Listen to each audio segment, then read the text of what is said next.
नारायण भगवान की। सूत जी महाराज ने कहा कि हे ऋषियों, अब आगे का वृत्तांत सुनिए।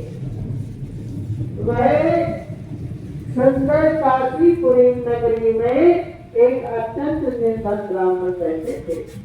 वह भूख और प्यास से दुखी होकर पृथ्वी पर घूमा करते थे। ब्राह्मणों से प्रेम करने वाले भगवान ने ब्राह्मण को दुखी देखकर बूढ़े ब्राह्मण का रूप लेकर उनके पास जाकर आदर से पूछा कि हे रुद्र देवता, आप वह नित्य दुखी होकर पृथ्वी पर क्यों घुमा करते हो? हे श्रेष्ठ ब्राह्मण, ये सब मुझसे कहो, मैं सुनना चाहता हूँ। ब्राह्मण बोला कि मैं निर्धन ब्राह्मण हूँ और भिक्षा के लिए ही पृथ्वी पर घूमा करता हूँ। हे भगवान, यदि आप इसका उपाय जानते हो ना तो कृपा कर मुझसे कहें। भगवान कहने लगे कि सभी प्रकार के मनोरथ को पूर्ण करने वाला श्री सत्यनारायण भगवान का उत्तम व्रत है, इसलिए हे ब्राह्मण, तुम उन्हीं का पूजन किया करो, उन्हीं का व्रत करा करो।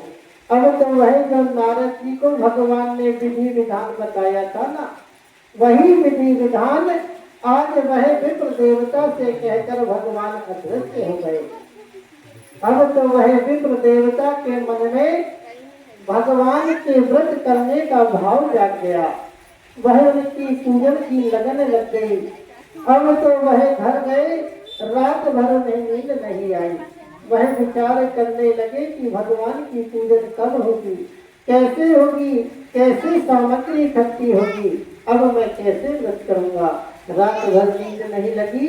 प्रातः काल उठकर शुद्ध जल में स्नान करके स्वच्छ वस्त्र पहनकर भगवान सत्यनारायण का ध्यान करते हुए, उनका गुणगान करते हुए आज जब वह विप्र देवता भिक्षा के लिए निकले तो प्रभु की कृपा देखिए। भगवान की दया से उन्हें भिक्षा में बहुत सारा धन मिला। अब तो वह दान लेकर अति प्रसन्न होकर पके केले की फली, शक्कर, घी, दूध, दही, गेहूं का चूर्ण इत्यादि श्री सत्यदेव के व्रत की कुल सामग्रियों को लेकर परिवार बंधुओं के साथ, इष्ट मित्रों के साथ उन्होंने श्री सत्यदेव का व्रत किया। ब्राह्मणों को बुलाकर सत्यदेव का व्रत किया, पूजन किया। उस व्रत पूजन के प्रभाव को देखिए वह विप्र देवता सभी प्रकार की धन संपदा से युक्त होकर मनवांछित धन की प्राप्ति हुई। अब तो वह देखिए भगवान की कृपा, विप्र देवता का मन भगवान की पूजन में लग गया। अब तो हर मास को व्रत करने लगे, हर महीने व्रत करने लगे, हर पूर्णिमा को व्रत करने लगे और अंत समय में वैकुंठ धाम को प्राप्त हुए। सूत जी ने कहा, हे ऋषियों, अब और क्या कहें। ऋषिगण हाथ जोड़कर कहने लगे कि महाराज, इस विप्र देवता से वह सुनकर किस किसने व्रत को किया है ये सब हम सुनना चाहते हैं। इसके लिए हमारे मन में बड़ी श्रद्धा है। सूत जी महाराज कहने लगे कि हे ऋषियों, वह सुनो। जब एक समय विप्र देवता व्रत करने के लिए तैयार हुए ना, तो उसी समय एक लकड़ी बेचने वाला वृद्ध आदमी उनके मकान में गया।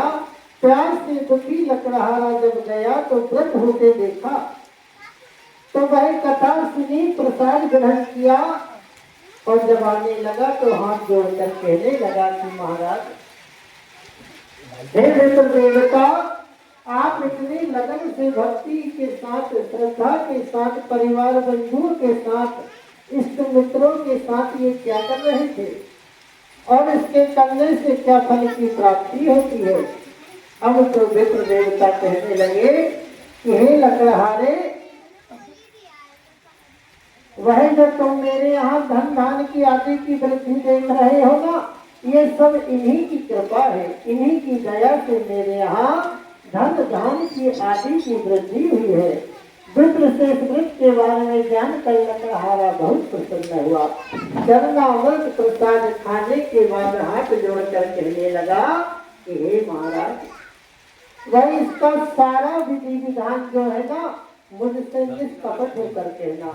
अब तो वही सारा विधि विधान जो है विप्र देवता ने कह दिया। अब उसने संकल्प ले लिया कि हे सतदेव भगवान, हे नारायण, अब मुझे भी लकड़ी बेचने से जो भी धन मिल जाएगा ना, उसी से मैं आपका भक्ति भाव के साथ व्रत करूंगा, पूजन करूंगा। अब वह घर गया, उसे भी रात में नींद नहीं आई। प्रातः काल ही श्री सतदेव का ध्यान करते हुए, उनका गुणगान करते हुए आज वह लकड़ी को सिर पर रखकर ऐसे सुंदर नगर में गया जहाँ धनी लोग रहते थे। और उस दिन भगवान की कृपा देखिए, बहुत सारा धन मिला। अब तो वह दाम लेकर अति प्रसन्न होकर पके केले की खल्ली, शक्कर, घी, दूध, दही, गेहूं का चूर्ण इत्यादि श्री सतदेव की व्रत की कुछ सामग्रियों को लेकर परिवार बंधु के साथ ब्राह्मणों को बुलाकर उन्होंने श्री सत्यनारायण जी का व्रत किया, पूजन किया। और उस व्रत पूजन के प्रभाव से वही लकड़हारा धन पुत्र आदि से युक्त हुआ और संसार के समस्त को भोग कर वैकुंठ धाम को चल दिया। इसी श्री रेवा खंडे श्री सत्यनारायण भगवान की जय।